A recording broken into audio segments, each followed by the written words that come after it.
हाल ही में गृह मंत्री अमित शाह द्वारा जनगणना 2027 के आधिकारिक शुभंकर जारी किए गए हैं। वो शुभंकर क्या है?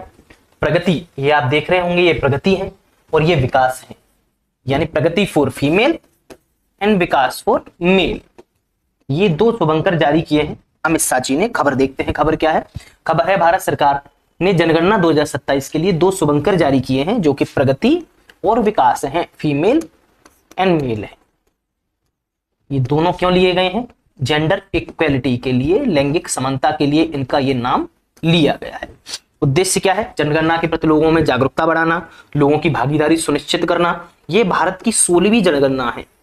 अगर लेकिन आजादी के बाद देखा जाए 1951 से ये 8वीं जनगणना है। ये भारत की पहली डिजिटल जनगणना है। 2 चरणों में ये जनगणना होगी। पहला चरण होगा अप्रैल 2026 से सितंबर 2026 तक, जिसमें हाउस लिस्टिंग की जाएगी। क्या होगा? मकानों की सूची तैयार की जाएगी, हाउस लिस्टिंग की जाएगी। उसके बाद दूसरा चरण होगा फरवरी 2027 से, जिसमें जनसंख्या का वास्तविक गणना यानी काउंटिंग शुरू होगी। कब से? फरवरी 2027 से।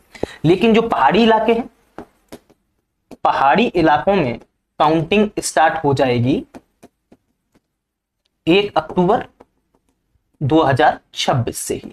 ये पहाड़ी इलाकों में काउंटिंग स्टार्ट हो जाएगी। बाकी सब जगह काउंटिंग कब स्टार्ट होगी? फरवरी 2027 में।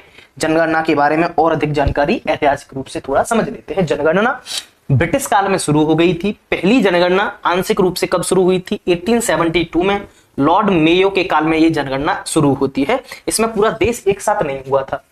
दूसरी बार जनगणना यानी दशकीय आधार पर जो जनगणना शुरू हुई थी वो 1881 में लॉर्ड रिपन के काल में शुरू हुई थी। भारत की पहली नियमित और एक साथ जनगणना शुरू हुई थी। इसके बाद हर 10 साल में यह जनगणना होने लगी थी। यानी आपसे क्वेश्चन पूछा जाए भारत में पहली बार दशकीय आधार पर जनगणना कब शुरू हुई, तो वो 1881 में लॉर्ड रिपन के काल में स्टार्ट होती है। अब इस जनगणना के आयुक्त कौन थे, या फिर क्वेश्चन इस तरीके से पूछा जाए कि पहली जनगणना के आयुक्त कौन थे, 10 के आधार पर जो जनगणना हुई थी उसके आयुक्त कौन थे? ये थे प्लाउडेन। क्या नाम था इसका? प्लाउडेन नाम था। उसके बाद 1951 यानी आजादी की बाद जो जनगणना हुई थी उसमें आयुक्त कौन थे? तो पहले जो आयुक्त चुने गए थे वो MWM येट्स चुने गए थे। MWM येट्स, इनको 1941 एंड 1951 दोनों जनगणनाओं के लिए पहले ही आयुक्त चुन लिया गया था, लेकिन 1948 में इनकी मृत्यु हो गई। उसके बाद जनगणना आयुक्त चुने गए RA गोपाल स्वामी। तो अगर आपसे ये क्वेश्चन पूछा जाए कि आजादी के बाद जो जनगणना हुई थी उसके आयुक्त कौन थे, तो वो थे RA गोपाल स्वामी। ठीक। जनगणना एक्ट कब का है? ये 1948 का है। अगर आपसे पूछा जाए कि भारत में जनगणना यानी सेंसस एक्ट कब का है? 1948 के तहत कराई जाती है जनगणना। अब जनगणना से रिलेटेड एक और व्यक्ति बहुत इंपॉर्टेंट है, वो है दादा भाई नौरोजी।